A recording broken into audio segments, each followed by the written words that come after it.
Hey guys, and welcome back to another episode. So, the Nintendo Entertainment System, the year that was 1988, brought us big time sequels from big, huge companies like Capcom, Konami, and Nintendo, among others. A lot of big sequels coming out this year too. Some may have not lived up to the hype, some have. So, before we take a look at the games, let's take a look at what was actually happening in the world of 1988. So, check it out.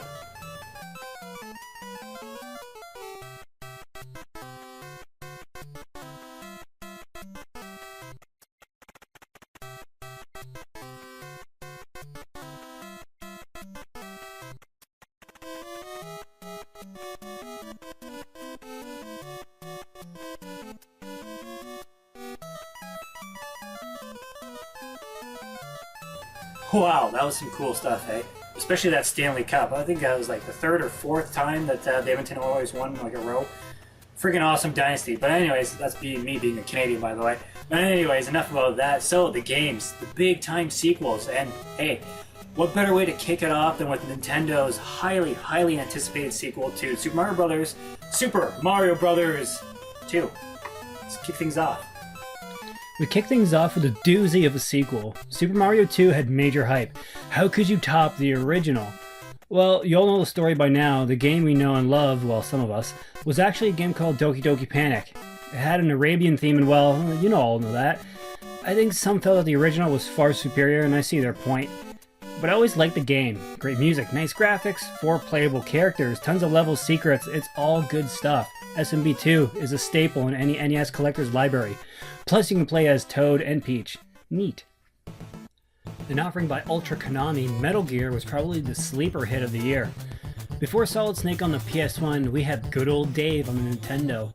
And this was quite a different game to boot. Normally military games are action-packed. We're blowing up baddies, exploding tanks, copters, and trucks, but not really in this one. It would do you a world of good to actually keep a low profile.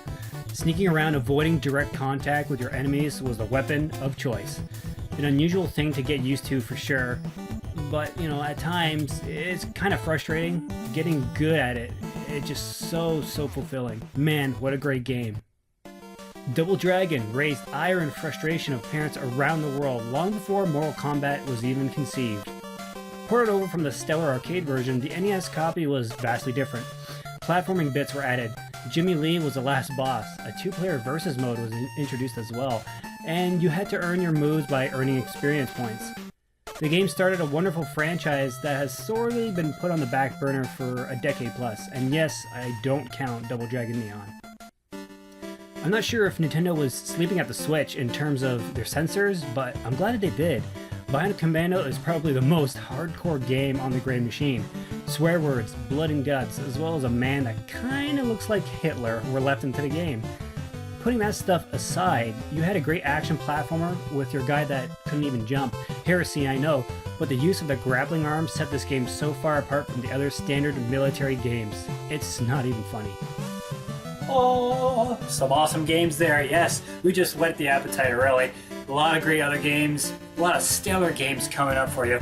But right now, let's just take a little break at the good games, and let's delve into the shittier, darker side of Nintendo, shall we? Here we go. So here we go with the crap of 1988, and we start with one of the biggest piles of turd, Ghostbusters. It should have been a smash hit, but instead, it gave us frustrating controls, poor level design, and tiresome visuals. Make this one ghost you don't want to catch. Major League Baseball. Oh man, where do I begin? It's hands down one of the worst sports games on the Nintendo. The ugly visuals, the sounds that would make Beethoven cringe, and well, you get the point. This game is trash at best, just ignore this one. Speaking of ignoring and terrible sports games, Racket Attack by Jellicoe takes the fine game of tennis and does it no justice. Terrible audio, slippery controls at best, and horrible English serves up a big old stinker to all. Rambo really wet the bed on this one. Let me say that I saw this game at a local Kmart as a kid back in the day, and I almost bought it. That would have been a great travesty, I know. The level design is confusing as hell. You just don't feel like Rambo in this game at all. Somehow, the designers really dropped the ball here. Oh, and in terms of dropping the ball, Superman is horrible. It's frustrating, confusing, terrible graphics. I remember borrowing a copy of this game from a kid.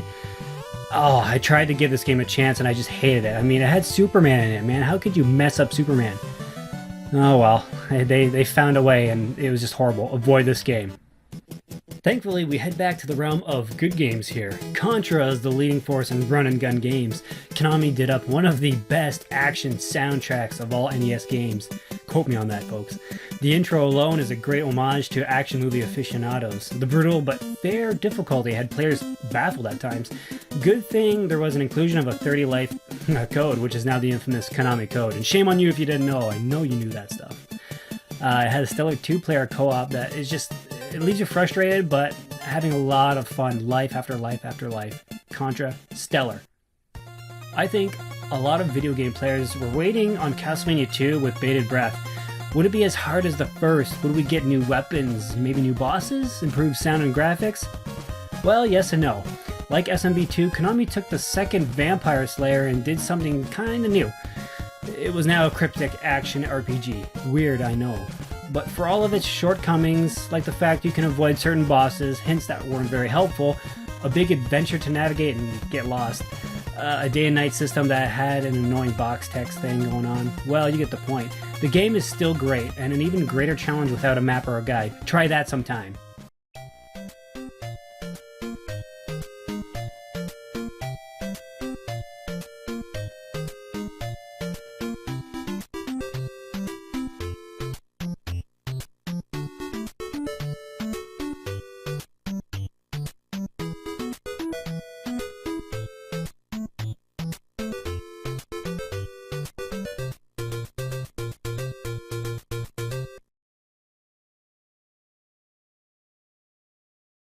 Zelda 2: The Adventure of Link had me wondering where Nintendo was going to take its second biggest franchise.